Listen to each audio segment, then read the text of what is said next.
భారతదేశంలో financial confusion ప్రతి 4 మనుషుల్లో 3కి ఈ ఫైనాన్షియల్ కన్ఫ్యూజన్ అనేది ఉంటుంది. ఫైనాన్షియల్ లిటరసీ లేకపోవటం వల్ల మనం చాలా చాలా ఎక్కువగా నష్టపోతున్నాము అనేది మనం చెప్పుకోవచ్చు. దీని గురించి కొన్ని విషయాలకు అర్థం చేసుకుందాం ఫ్రెండ్స్. ఇక్కడ financially literacy point of view తోటి చూసుకుంటే ఈ సంవత్సరం చాలా చాలా ఎక్కువ దారుణం అనేది మనం చెప్పుకోవచ్చు. ఎంత పెద్ద డబ్బు పోగొట్టుకున్నారు, చాలా మంది సైబర్ ఫ్రాడ్ కింద ఇంత డబ్బు పోగొట్టుకున్నారు అనేది యాజ్ పర్ రికార్డ్స్ మనకి తెలుస్తుంది. చాలా మంది రికార్డ్స్ లాంటి కూడా మనకి ఇన్ఫర్మేషన్ ఉంటుంది. సో ఈ డబ్బు చిన్న డబ్బు కాదు మనం చెప్పుకోవచ్చు. విషయం 5% ఆఫ్ పాపులేషన్ అనేది స్టాక్ మార్కెట్లో ఇన్వెస్ట్మెంట్ చేస్తున్నారు, అప్పుల్లో వెళ్ళిపోతున్నారు. డెట్ టు జీడిపి రేషియో 48.6 చాలా పెద్ద నంబర్ మనం చెప్పుకోవచ్చు. సో ఇదంతా డీటెయిల్స్ ప్రకారంగా మనకు తెలుసుకుంది ఏంటంటే ఫైనాన్షియల్ డిసిషన్స్ చాలా పువర్గా ఉంటున్నాయి. So financial literacy point of వ్యూలో చూసినా కూడా చాలా చాలా తక్కువగా మనకి ఇక్కడ కనిపిస్తుంది. సో ప్రపంచం వ్యాప్తంగా 42% అంటే ఇండియాలో 27% మాత్రమే ఫైనాన్షియల్ లిటరసీ అనేది మనం చెప్పుకోవచ్చు. అంటే 100లో 27 మనుషులు మాత్రమే ఫైనాన్స్ గురించి పూర్తిగా వివరంగా అనేది కొద్దిగా తెలిసినట్టు మనం చెప్పుకోవచ్చు. సో చాలా పెద్ద గ్యాప్ అనేది మనం చెప్పుకోవచ్చు. సో ఈ స్ట్రగల్ ఎందుకు ఫేస్ చేస్తున్నాము? First point literacy. డబ్బు సంపాదించిన తర్వాతే డబ్బు విషయం మీద డిసిషన్స్ తీసుకునే ప్రాసెస్ మొదలవుతుంది. చిన్నప్పటి నుంచి మనకి డబ్బు విషయం మీద లేకపోతే డబ్బుకి సంబంధించిన విషయం మీద మాటలు ఆర్ వింటం అనేది మనం ఎప్పుడు చేయము. అడిగినా చిన్నపిల్లలుగా మీకెందుకు ఈ డబ్బు విషయం, మీరు వెళ్ళిపోండి అనే మాట పెద్దవాళ్ళు మనకు చెప్తూ ఉంటారు. రెండో విషయం, ఇంగ్లీష్ ఇంకా హిందీ తప్ప ఆ రాతలు ఎక్కడ ఉండవు. ఏది ఉన్నా కూడా కంప్లీట్లీ ఆ లిటరేచర్ అనుకుందాము, లేకపోతే వీడియోస్ అనుకుందాము, లేకపోతే గొప్ప మేధావులు మాట్లాడే విషయం మనం మాట్లాడుకుంటుంటే ఇంగ్లీష్ లేకపోతే హిందీ తప్ప అది ఉండదు. సో చాలా తక్కువ మందికి ఆ భాష అనేది తెలిసిద్ది. సో అలాంటి విషయం కూడా మనకి ఎక్కువగా మనం తెలుసుకుంటాము. మూడో విషయం, లేడీస్ కంపేర్ టు మెన్ అనేది చాలా చాలా తక్కువ అనేది మనకి ఇక్కడ కలుగుతుంది. బట్ లేడీస్ ఎడ్యుకేటెడ్గా ఉన్న ప్లస్ ఫైనాన్షియల్ లిటరసీ ఉంటే దానివల్ల మొత్తం కుటుంబం అనేది చాలా చాలా స్ట్రాంగ్గా ఉంటుంది. సో పాయింట్ అనేది ఏంటంటే ఇదివరకుకి ఇప్పటికి చాలా చాలా ఫైనాన్షియల్ ఇన్స్ట్రుమెంట్స్లో మార్పులు జరుగుతున్నాయి. సో నాలుగో విషయం, సైబర్ లిటరసీ. మనం ఏ విధంగా మనం ఉండాలి, ఎక్కడ క్రైమ్స్ ఎక్కువ జరుగుతున్నాయి, ఆ స్కామ్స్ వల్ల మనం ఇందాక ఒక పెద్ద డేటా చూసాం కదా, ఆ డేటా అనేది జరగకుండా మనం ఈ ఇన్క్లూజన్, ఫైనాన్షియల్ ఇన్క్లూజన్, మీరు ఆర్బీఐ వెబ్సైట్కి మీరు వెళ్తుంటే గవర్నర్స్ లేకపోతే అక్కడి నుంచి ప్రతిసారి చెప్పేది ఏంటంటే ఈ ఫైనాన్షియల్ లిటరసీ మీద వర్క్ చేయాలి. దీని గురించి మరింత మనుషులకి తెలియాలి. ముందు ఇన్ఫర్మేషన్ ఉంటేనే తర్వాత జరిగిద్ది. సో ఎడ్యుకేషన్ ఇంకా డిజిటల్ అవేర్నెస్లో చాలా చాలా ఎక్కువగా గ్యాప్ అనేది మనకి ఇక్కడ సిస్టంలో కనిపిస్తుంది.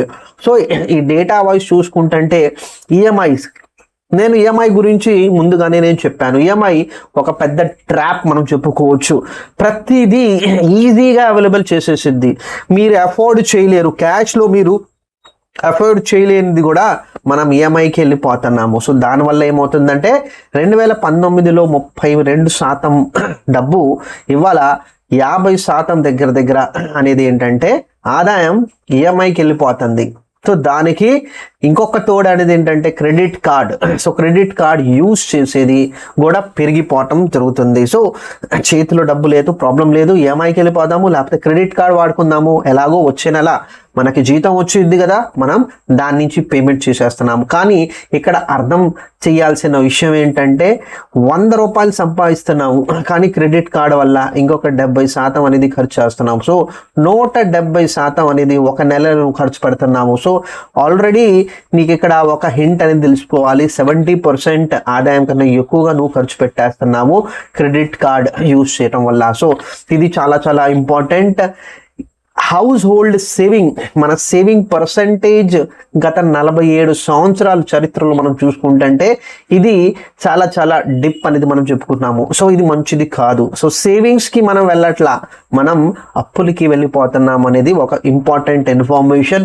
సో ఇక్కడ ఈ ఇన్ఫర్మేషన్ కూడా కరెక్ట్ కాదు. చూడండి ఎంత అప్పుల్లో మనం వెళ్ళిపోతున్నాము. సో ఇక్కడ సింపుల్గా అర్థం చేసుకోవాల్సింది ఏంటంటే ఈఎంఐ ఒక పెద్ద ట్రాప్. సో దీని గురించి ఒక వీడియో కూడా చేశాను, మళ్ళీ వీడియో కూడా చేస్తూ ఉంటాను. కానీ పాయింట్ అనేది ఏంటి ఫ్రెండ్స్, ఖచ్చితంగా దీని గురించి మీరు ఏదో స్టెప్ అనేది తీసుకోవాలి.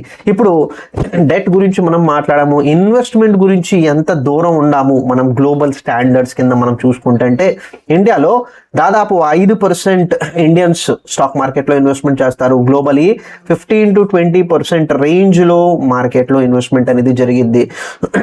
రెండో విషయం, 18% మ్యూచువల్ ఫండ్లో ఇన్వెస్ట్మెంట్ చేస్తారు ఇండియన్స్, కానీ 65% గ్లోబల్ ఇన్వెస్ట్మెంట్ జరుగుతుంది. సో దగ్గర మనకి ఇక్కడ క్లియర్గా మనకు తెలుస్తుంది మ్యూచువల్ ఫండ్స్ ప్లస్ ఇది మనం కలుపుకుంటే దగ్గర 80 నుంచి 85% డబ్బు మార్కెట్స్లోనే ఇన్వెస్ట్మెంట్ అవుతుంది.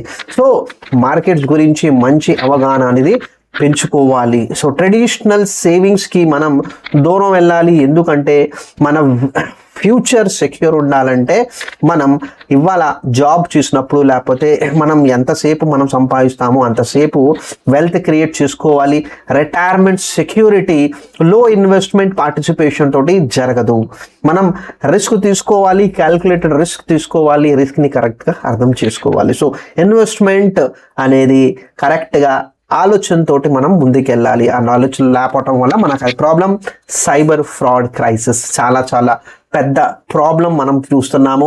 So information as per information రికార్డ్స్లో మనకి కనిపిస్తుంది ఎన్ని ఫ్రాడ్స్ జరిగినాయి. 36 lakhs 36 లక్షలు ఫ్రాడ్ కేసెస్ అనేది డేటా మనకి తెలుస్తుంది. Because of lack of financial education లేకపోవటం వల్ల ఆ సిచ్యువేషన్లో మనం వెళ్ళిపోయాము. ఏది కరెక్ట్ ఏది రాంగ్, దేన్ని మనం గుర్తించాలి దేన్ని గుర్తించకూడదు అనేది కూడా మనం ఆ నాలెడ్జ్ లేకపోవటం వల్ల కూడా మనం ఆ సిచ్యువేషన్లో వెళ్ళిపోతున్నాము. ఏఐకి సంబంధించిన స్కామ్స్ చాలా జరుగుతున్నాయి. దానివల్ల సిటిజన్స్ చాలా ఫేస్ చేస్తున్నారు, సీనియర్ సిటిజన్స్ కూడా చాలా ఫేస్ చేస్తున్నారు సైబర్ ప్రాబ్లం వల్ల. సో యూపీఐ ఇంటర్నెట్ అనేది కరెక్ట్గా యూజ్ చేస్తున్నారు, కానీ సైబర్ లిటరసీ లేకపోవటం వల్ల అక్కడ కూడా వాళ్ళు ప్రాబ్లం ఫేస్ చేస్తున్నారు. సో చాలా ఇంపార్టెంట్ పాయింట్. 2-3 విషయాలు చాలా క్లియర్గా మనకి ఇక్కడ అర్థమవుతున్నాయి. సో కన్ఫ్యూజన్ సైకిల్ 3 క్లియర్గా మనకి ఇక్కడ తెలుస్తుంది. Education system first point, digital safety ఏ విధంగా మనం యూజ్ చేయాలి. 3వది కమ్యూనిటీ. సో మనం ఏ ఫీల్డ్లో ఉన్నాము, ఏ ప్రాసెస్లో ఉన్నాము, మన ఎడ్యుకేషనల్ లెవెల్ పెంచుకోవాలి. సో మీరు సింపుల్గా ఏ విషయం అనేది క్లారిటీతో ఉంటుంది. సో ఎడ్యుకేషనల్ వీడియోస్ సింపుల్గా నేను యూట్యూబ్లో ఎడ్యుకేషనల్ వీడియోస్ 20 minutes ఉంటే వ్యూ రేట్ ఎంత ఉంటుంది, 2.5 minutes. అన్ని ఫాస్ట్గా వెళ్ళిపోవాలి అలా ఉండదు. ఎడ్యుకేషనల్ వీడియోస్ నేను హిందీ వీడియోస్ గంట సేపు వీడియో ఉంటే గంట సేపు నేను అలాగే చూసుకుంటా ఉంటాను. ఎందుకంటే ఆ గంట సేపు మనం వీడియో చూస్తుంటే అది ఫైనాన్షియల్ లిటరసీ కోసమే ఆ వీడియో ఉంది. సో ఫైనాన్షియల్ లిటరసీ ఒక వీడియో 1 గంట మనం చూస్తే దానివల్ల ఎన్నో మంచి మనం నేర్చుకునే అవకాశం ఉంది. అన్నీ మనం స్కిప్ చేసుకుంటా వెళ్ళిపోయాం అనుకోండి, నాకు అవసరం ఉందే నేను వింటాను అనే ఆలోచనతో వెళ్ళిపోయాం అనుకోండి, అక్కడ ఏమవుతుందంటే ఈ గంట సేపు వీడియో మీరు 5 నిమిషాలు చూస్తారు, 55 నిమిషాల్లో ఏం మాట్లాడారు, ఆ ఫైనాన్షియల్ లిటరసీ మనం డబ్బులు ఎక్కడ పోగొట్టకూడదు అని ఆ ఇన్ఫర్మేషన్ మిస్ అయిపోతారు.